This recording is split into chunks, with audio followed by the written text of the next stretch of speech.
Bonjour à toutes et à tous. Donc, j'ai aussi un peu parlé de Rennes Métropole. L'accessibilité aux services pour une ville et une métropole telle que Rennes, c'est un très vaste sujet, complexe, sur lequel on pourrait passer beaucoup de temps.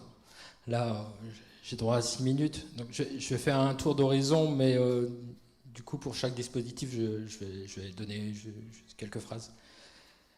Première chose à savoir concernant Rennes, c'est que l'accessibilité, c'est une question qui est intégrée dans les services. C'est-à-dire qu'il n'y a pas un seul service qui serait dédié à cette question, mais que chacun des services concernés travaille sur le sujet.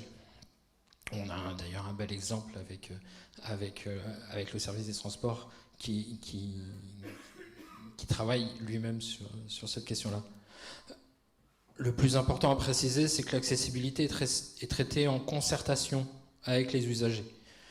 Je voudrais en profiter pour mettre en avant le travail précieux et nécessaire des associations, et notamment le collectif Handicap 35, on va en discuter tout à l'heure, avec qui nous travaillons depuis de nombreuses années et qui nous permettent de profiter de l'expertise d'usage de leurs membres. La première des accessibilités est celle des espaces publics. La métropole organise des réunions techniques avec les usagers pour travailler en amont, ainsi que des visites sur le terrain. Sur l'espace public, nous sommes attachés à l'accessibilité des toilettes publiques, car nous savons qu'il s'agit d'un élément stratégique pour beaucoup de personnes. Vient ensuite les services de mobilité, on en a parlé, avec des bus les plus accessibles possibles, avec le métro, conçu pour être accessible, avec des portillons PMR qui, par exemple, sont restés ouverts pendant plusieurs mois avant qu'ils ne soient totalement accessibles, ainsi que des services tels que Handistar ou Starmuggy, on en a parlé. Puis l'accessibilité physique aux bâtiments. Le patrimoine de la ville est important et la mise en accessibilité de certains bâtiments patrimoniaux est techniquement compliquée et coûteuse. Cela est cependant une obligation légale. La ville de Rennes a engagé 2 plans ADAP. Nous avons actuellement les 2/3 de nos bâtiments qui sont accessibles, avec comme objectif une mise en accessibilité totale en 2027. Accéder physiquement à un lieu ne sert à rien si on ne peut pas accéder à son contenu. Nous travaillons actuellement à la mise en place d'un dispositif permettant l'accès à nos services pour les personnes ayant une déficience auditive, notamment via l'interprétariat LSF ou la transcription écrite en temps réel.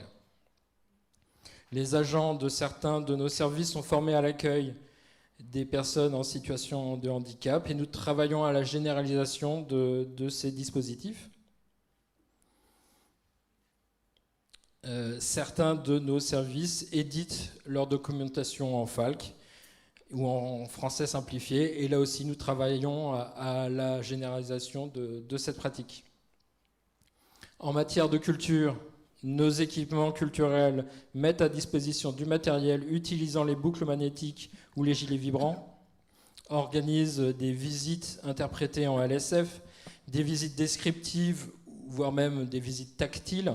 Je pense notamment au musée des Beaux-Arts, qui permet de pouvoir toucher pour les personnes aveugles, de pouvoir toucher directement les œuvres. Des visites adaptées pour les personnes en situation de handicap cognitif ou mental. C'est l'occasion pour moi de faire un peu de publicité pour le festival Exporama. C'est un festival estival qui va démarrer dans quelques jours jusqu'au mois de septembre et qui a mis en place l'ensemble de ces dispositifs dont je viens de vous parler. Notons qu'en matière de tourisme, Destination Rennes, qui est l'office de tourisme de la ville de Rennes, ainsi que les Champs Libres, bénéficient du label exigeant Tourisme et Handicap qui est délivré par les services de l'État.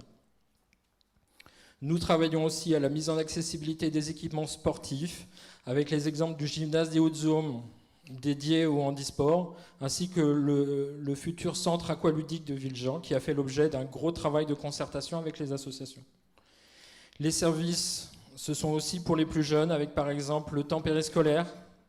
Nous avons des animateurs référents qui s'occupent des enfants en situation de handicap, ainsi que nos centres de loisirs qui accueillent aussi des enfants, quelle que soit leur situation.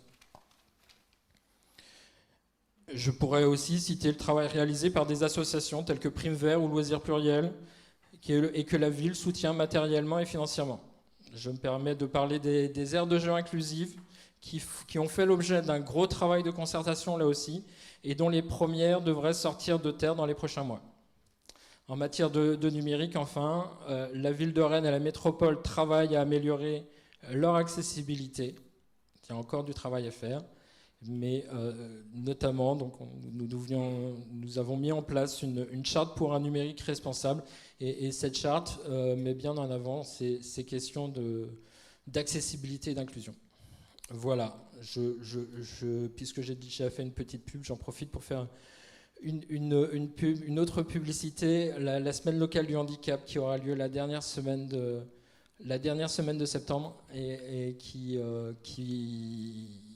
ce sera la 3e édition, et avec comme objectif de mettre en avant la question du handicap de façon conviviale, positive. Voilà, merci.